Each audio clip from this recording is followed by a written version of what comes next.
Itu saya berasal dari keluarga Katolik, sejak TK sampai SMA saya di sekolah Katolik, saya masuk Universitas Indonesia. Saya selalu merasa dijaga oleh umat Muslim Indonesia. Saya tidak pernah merasa bahwa kita punya isu agama dari dulu, berdampingan, bersama, nggak ada. Saya sebagai minoritas tidak pernah merasa terancam sedikit pun. Karena saya tahu sebagai minoritas kami tahu diri dan juga tahu yang mayoritas selalu menjaga minoritas. Jadi isu itu biasa saja. Saya ingin menceritakan pengalaman bagaimana kami bisa hidup seperti ini. Ketika saya masih kecil begitu, kan dari dulu kita hanya punya TVRI ya. Tolong jangan ditanya tahunnya. Waktu masih kecil gitu, terus selalu ada azan maghrib di TVRI. Saya almarhum itu selalu mengatakan, termasuk besarkan mic saya, besarkan volumenya. Televisi itu, ibu saya mengatakan, kita nggak tahu apa artinya, tapi saya tahu ini adalah alunan kemuliaan untuk Tuhan.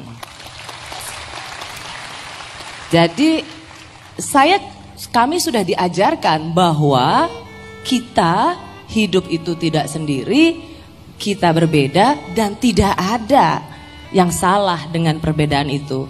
Selama kita tahu diri, kita menghargai dan menghormati perbedaan itu. Dan buat saya, nilai dalam keluarga itulah yang membuat saya memiliki dan kakak-kakak saya memiliki pemahaman seperti ini. Jadi penting sekali nilai yang ditanamkan di keluarga, Pak Menteri. Ya, terima kasih Mbak Rosi.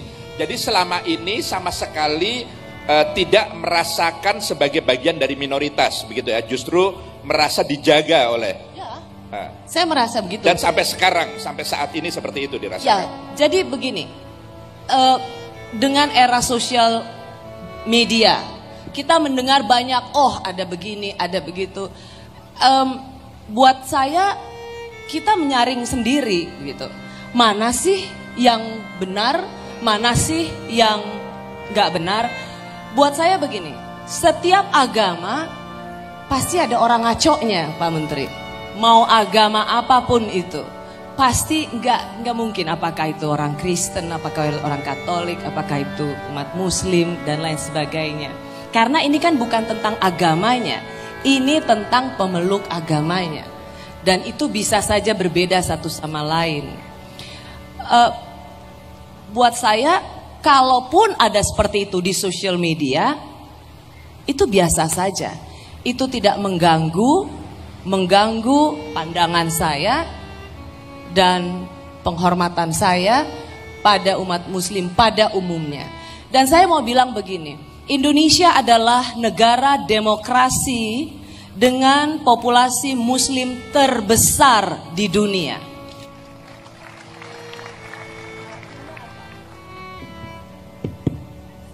Selama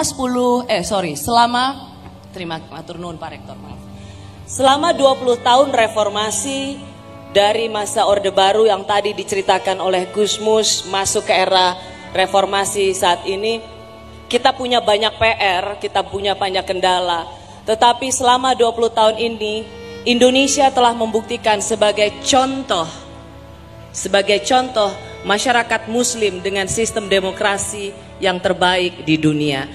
Dunia harus belajar dari umat Muslim Indonesia. Dan Rosi, itu membanggakan sekali. Apakah dengan demikian fenomena yang terjadi di sosial media kita belakangan ini, yang seringkali kita temui ungkapan-ungkapan yang tidak pada tempatnya lah, yang terlalu hitam putih, mudah menyalahkan, bahkan atas nama agama lalu kemudian merendahkan sesamanya misalnya seperti itu sesuatu yang tidak perlu terlalu dikhawatirkan. Apakah itu merepresentasikan, mewakili bangsa kita secara keseluruhan, atau itu hanya sosial media yang tidak bisa dimaknai mewakili. Jadi bagaimana itu melihatnya? Bahwa kita harus waspada, ya. Bahwa kita harus bahwa kita tidak bisa memandang remeh, itu ya. Tapi bahwa kita harus membesar-besarkan, bahwa kita kemudian harus paranoid, menurut saya tidak. Media dalam hal ini haruslah menjadi corong untuk nilai-nilai ajaran agama yang baik dan menjadi panggung untuk ulama-ulama seperti Gusmus yang terus-menerus mengedepankan nilai-nilai Islam yang menjadi rahmat bagi semua makhluk. Jadi bahwa kita harus waspada, bahwa kita harus ya tidak menganggap remeh, ya. Tapi menurut saya kita tetap harus mengedepankan yang mayoritas yang lebih baik itu, Pak Menteri. Baik, terima kasih Mbak Rosi.